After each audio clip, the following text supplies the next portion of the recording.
everyone, welcome back to another video. My name's Andy and this is Paintings by Andy Currie-Scarr. Now in today's video we are doing something a little bit different from the paintings. I have a large painting, commissioned painting of a staffy that I have recently finished, and I just wanted to sort of introduce you guys to how I go about making a digital copy of that. So anyone out there who is interested in doing making their own work digital, so they have a copy of it, I try as best I can to make sure that I have all of my work in digital format, just to make sure that I have a digital copy of it as proof of what I've created, and just for catalogue purposes really. So it's a painting in acrylics, and what I'm actually going to show you is the process I go to create that digitally or scanning it, which is what I'm actually using. So I know quite a few artists will photograph their work. I prefer to scan it, especially just because of like how detailed you can get from a scan compared to a photograph. So I use a Epson scanner, which I'm not being promoted to sort of sell or promote as such and advertise, but I found this particular flatbed scanner that I have most useful. It's the second one I've had, and I have tried a Canon, can't remember what the Canoscan, I think it is called, and which I made a really big error with, because it really didn't allow me to do what I wanted it to do, which I'll explain as the video's going on when I show you the process. I tried to take it back to said shop, and because it still worked but just didn't work for my purposes, they wouldn't let me return it. So I ended up having to spend more money on getting a different scanner, which was the one I originally wanted. And the reason I went for the Canon Canoscan was simply because you plug it in with a USB and it works without having any extra cables, whereas the Epson one that I had, I really struggled moving that about because you had to plug it in as well as also plug it into the computer. So I will show you the process of me scanning it in its different parts, and then I will also show you the editing and putting together in Photoshop. So if this is something that you like, please make sure to like the video. And if you want to keep up with new content that I create, I do generally do a lot of paintings, and if you're interested in those, do have a look at the other paintings I've created.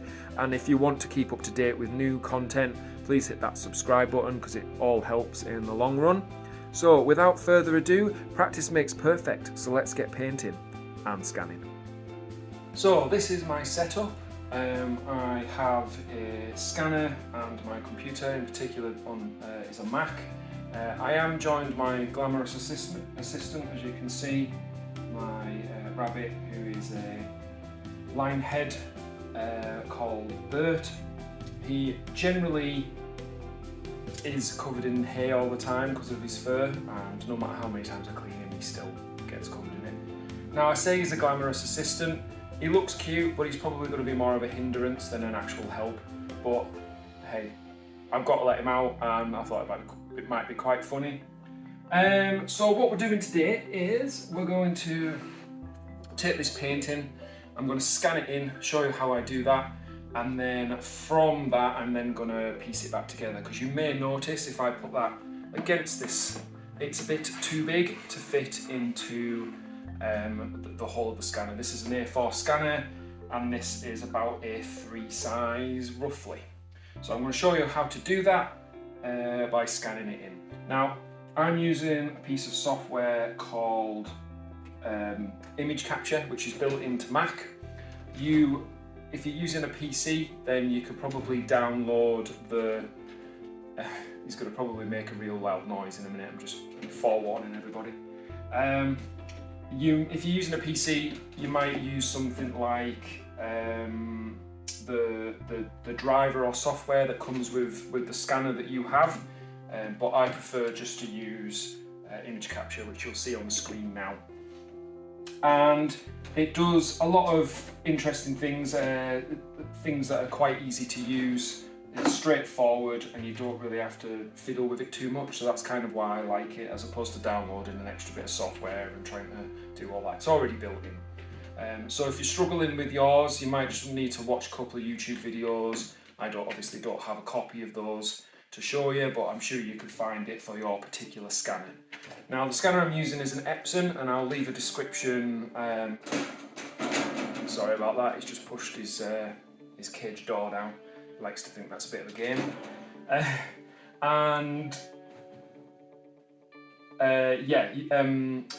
I'll leave a description. I'll leave the information of where to find it in the description. So if you're interested in getting this particular scanner, I'll have a link to that. I'm not in any way sort of promoting or being paid by Epson. I really like this scanner. So if you're interested, I'll leave the info in the description. So what I'm going to do is I'm going to place it face down onto my scanner, and there's a little like arrow in this bottom corner to say that that's the corner that everything should be registered to. Now on the actual scanner itself, there's like an A4 mark, so I'm going to have to slightly adjust it. Oh, you're helping here. Thank you very much. So on my actual computer, I'm just going to give it a new name. Oh, get off my cables. And I'm going to call it Staffy. Get off. Stop. Leave it alone. I'm going to call it Staffy. I'm not going to change anything else. I've already created a folder where I save all of my images to, so I'll just quickly show you that. So I have scanned images, and I always save my images into here. So as you can see there, that's where my images are. So on here, I don't need to change anything, keeping it to JPEG. The only other thing to be aware of is making sure that the resolution is at 300 dpi. You can change it to various other things, but for general print quality, you want to be setting it to 300. So keep it to 300. Everything else is fine. It's millions of colours. It's under obviously colour, not black and white or text, and it's ready to go. So what I generally do is I'll drag in this particular computer program. You drag to select the area, print up your scannable area, and then you hit preview just to see, or overview just to see what that looks like. So now it's just doing a quick pre-scan just to show me, and as you can see, it's done a fairly good job. It looks blurry, but it actually isn't. So that's only an overview, that's not an actual scan. And as you can see, I now have my selection around the edges. So I'm just going to hit scan and allow it to do its thing. So this is quite small. I have done bigger ones, really quite big ones, and you have to just scan those bits in individually as you go along, but I'll show you that. We don't need to worry about any overlap, because that's actually a good thing to have overlap. So there's my first one. Then I'm just going to go along and I'm going to move it down a little bit so I'll get the bottom or top of the painting. I'm just going to hit scan. Will you get down? Come on, get down. Get down. Why do you have to be so noisy? Sorry about that. So now that I've already got like the scannable area selected, I'm just moving my picture about. So I'm just going to do the total opposite side. There's enough of an overlap for the software we're going to use to be able to put it back together as one piece. So this should be done in 4 pieces, 4 scans. Go, and then the final one in this corner here. Oh, I'll bring it in a little bit. Might need to do that again. So again, scan that, and I'll delete the other one. Obviously, don't look into the light, which I've just done. Blind yourself if you're not careful. it's not that bad. And then I'll just move that down to the same line. And do that one. And scan it again. So I've actually scanned 5 times there, and I'm just going to delete one of them. Just to make sure I definitely have all the edges in.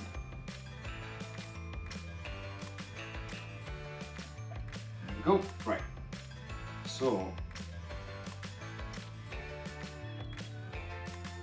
I should have, there's 1, there's 2, this is the one I want to delete. I'm just going to delete that one. So then 1, 2, 3, 4. And when I put them in the software, it will piece them back together. And that's pretty much it. That's quite straightforward. Obviously, the bigger the painting, the more you would have to move that around to get all of the sections of the painting included in your scan. The reason I use this one over the Canon scan, the Canon scan, sorry, my rabbit is on my table that I usually do my filming on, my painting. Oh, you come over again, have we? You've had enough of that. Right. The reason why I use this one over the Canon scan is because when you try to overlap beyond the edges of the beyond the edges of the scannable area on the Canon scan, the Canon scan, it basically blurs the image, and you can't get it to. I don't know what it is about it. It just doesn't seem to do as good a job as this. This won't let those blurry edges kind of be a problem in it. Oh, there we go. Especially if you've got something that's got quite a bit of depth to. So if you've done any big paintings where they've got thick areas of paint, which then creates like this peak and trough area. I don't know if you've ever scanned anything like that before. It kind of makes this weird thing happen where you get these guttering, basically is what it's called. The software does generally have some of that de-guttering on it, but in this particular instance, that scanner really didn't work very well for this process. So that's why I went back to using one of these ones for my scanning. Right, that's it. So what I'm going to do is we'll move over onto the computer now, and I'll show you how to edit it and put it back together as a final painting. Okay, so now that we're in Photoshop, we are not going to open the pictures. We're going to go straight to File, Automate, and then clicking on the very bottom one, it says Photomerge.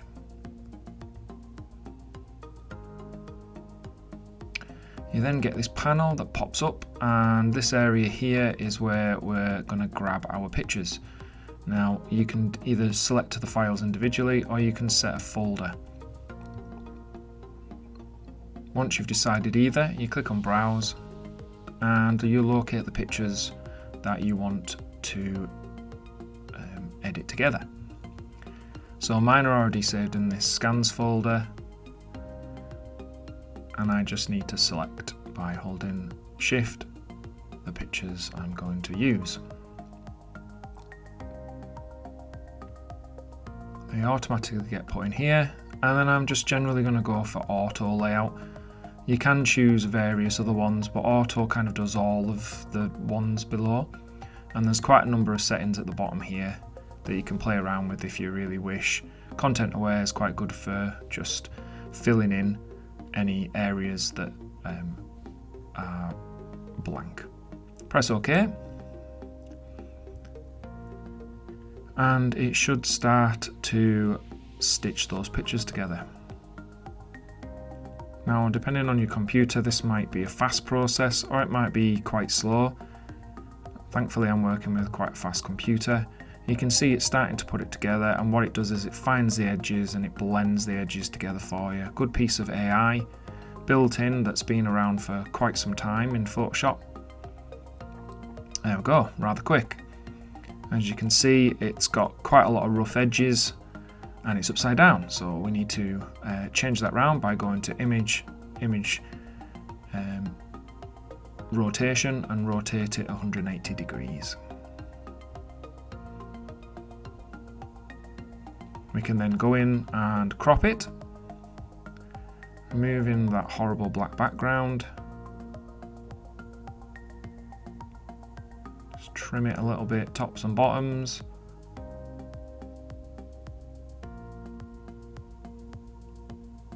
It might need further adjusting once we've cropped it. And there might be areas at the bottom, for instance at the bottom here, where they just need filling.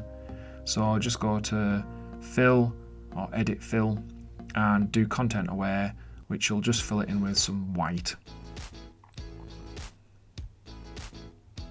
Just gets rid of that unwanted areas. A little bit at the top as well.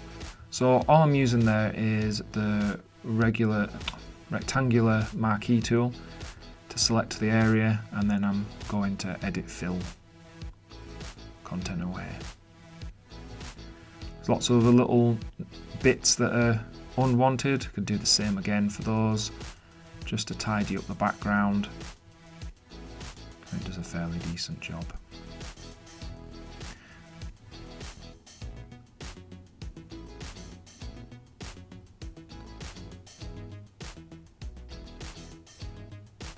Just not quite happy with some of this, so I'm just going to tidy that edge up a little bit as well.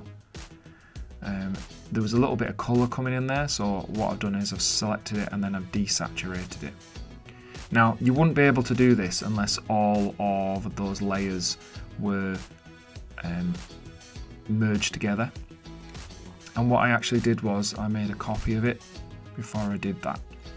Now I'm adding a selective colour, but first, let's do a little bit of brightness and contrast, and I'm using adjustment layers, which are right at the bottom of the layers palette. It's like a circle with half of white and half of black in there, and then that should balance the colour. And then I'm going to go back in again and I'm going to use selective colour. And with the selective colour, this allows me to pick out individual colours, so I can adjust just the reds, and I can adjust the CMYK, which is your cyan, magenta, yellow and black, and I can adjust each of those for each of the colours. So I'm just selecting the red there. Now I'm going down to have a look at some of the other colours. Generally, the colours are not too bad in this particular one, but sometimes when you scan a picture in, the colours can be really off, so it's well worth having a bit of a play around with that. Holding the painting up next to your actual screen can also help, and I suggest reducing the screen brightness down to around about 50%. So that it's not too bright, because that can sometimes change the colours.